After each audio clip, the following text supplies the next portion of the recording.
Mon nom est Bernard Chappet, je suis primatologue et anthropologue à l'Université de Montréal.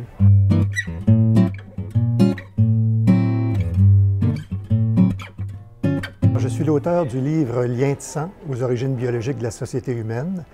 L'idée maîtresse du livre est qu'il existe une structure sociale ou une organisation sociale humaine, typiquement humaine, comme il existe en fait une structure sociale typiquement chimpanzé ou typiquement gorille, mais que cette société typiquement humaine est invisible, elle est occultée par la très grande diversité des manifestations ou des expressions culturelles auxquelles elle a donné naissance.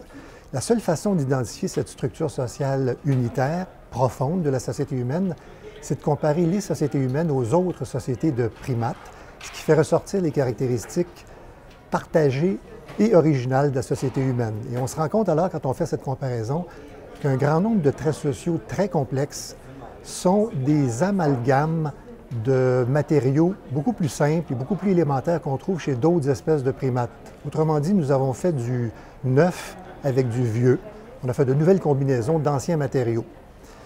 Alors, le livre décrit abondamment la structure sociale unitaire en question, à partir de la description, et ensuite, dans un deuxième temps, en retrace l'évolution biologique au cours des 6 à 7 millions d'années qui nous séparent de notre séparation avec les chimpanzés. Alors, si je devais résumer le livre en 2 ou 3 phrases, je dirais que l'événement majeur qui a propulsé la société humaine sur sa voie originale, c'est l'évolution du lien de couple, le lien conjugal, en fait l'évolution de la monogamie.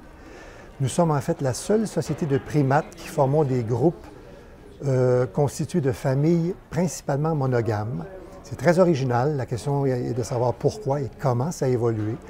Et ce qui est très important, c'est de constater que ce système de reproduction a donné lieu à des réseaux de parenté les plus complexes qu'on trouve dans le monde animal, où tout être humain peut reconnaître à la fois ses apparentés du côté de son père, de sa mère, peut reconnaître aussi ses apparentés par alliance, ce qu'on appelle les affins, ce qui est extrêmement original.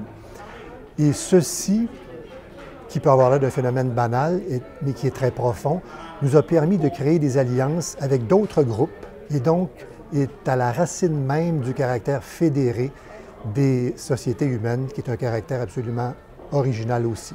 Donc c'est un livre qui porte sur les bases biologiques du comportement humain et que je vous convie à lire et à dévorer. Merci.